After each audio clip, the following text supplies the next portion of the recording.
me set the scene. It's 2010, South Africa, the World Cup.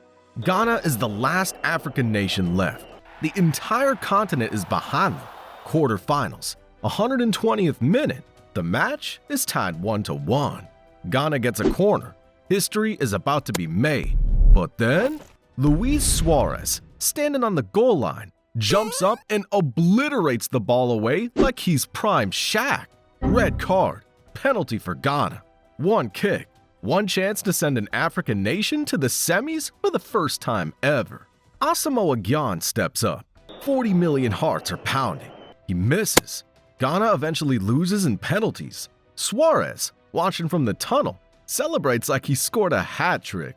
To Ghanaians, he's a villain. All was like thinking, yes, it should be goal because the ball is going into the net. He's cheating us. To Uruguay, a national hero. To FIFA, a serious problem. This wasn't just unsportsmanlike. It exposed a hole in the rules. A player could sacrifice himself to stop a goal, and if the penalty was missed, there was no justice. So FIFA began discussing a change. Automatic goals when a handball denies a clear goal. It's been debated ever since. Suarez didn't just stop a goal, he stopped history and made FIFA rewrite their future. Let's talk about Neymar da Silva Santos Jr., elite baller, deadly on the left wing, an Oscar-worthy actor.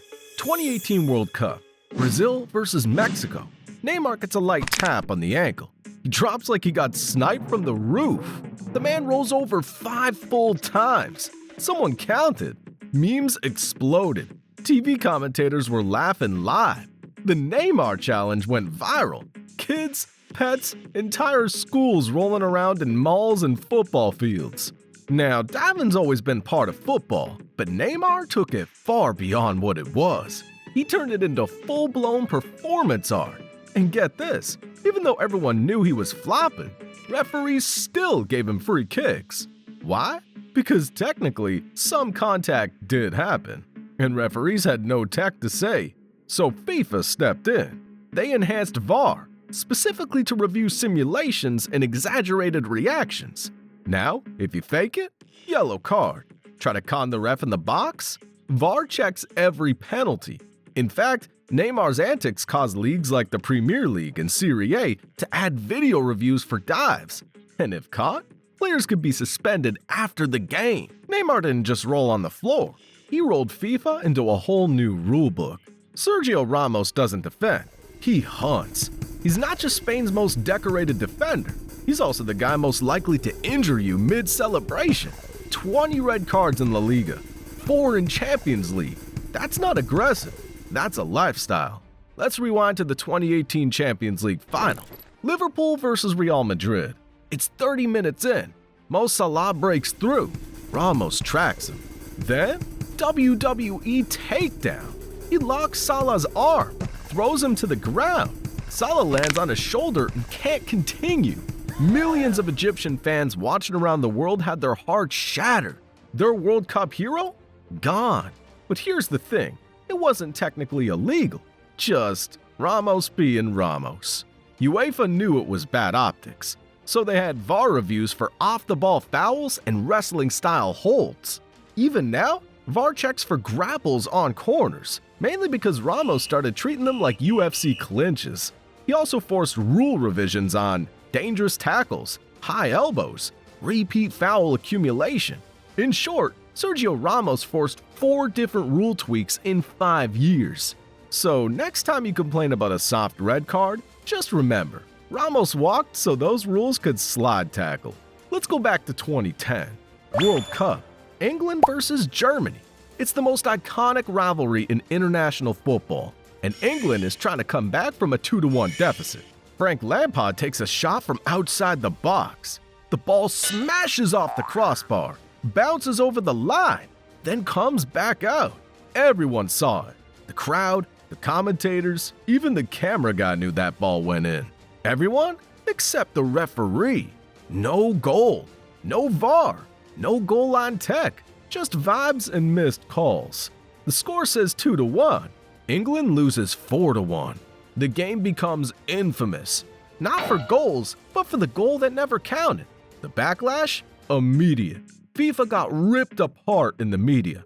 Even Sepp Blatter, FIFA's president, admitted it was a mistake. This was the moment that finally broke FIFA's no-tech in football stance. They rushed to test goal line technology, and by 2012, it was mandatory in all major tournaments. You know that little buzz on the ref's watch when a ball crosses the line now? Yeah, thank Frank Lampard's ghost goal. One man's disallowed screamer changed the entire future of how we see goals. It wasn't just about fairness, it was about never letting one bad call erase one great moment again. 2006, World Cup Final. France versus Italy. Zinedine Zidane, a legend, a maestro, playing in the final match of his career. The man already scored a Panenka in a World Cup final. Iconic stuff. Then, it all unraveled. Extra time. Tensions rising. Marco Materazzi says something. We still don't know exactly what. Zidane turns, walks toward him, and headbutts him in the chest. No warning, no hesitation. Like Ramos in a Champions League final. Materazzi collapses. The ref hesitates. He doesn't see it. But guess who does? The fourth official. He saw it on a TV replay. The very first time a player got sent off using video evidence. Yup, pre-VAR days.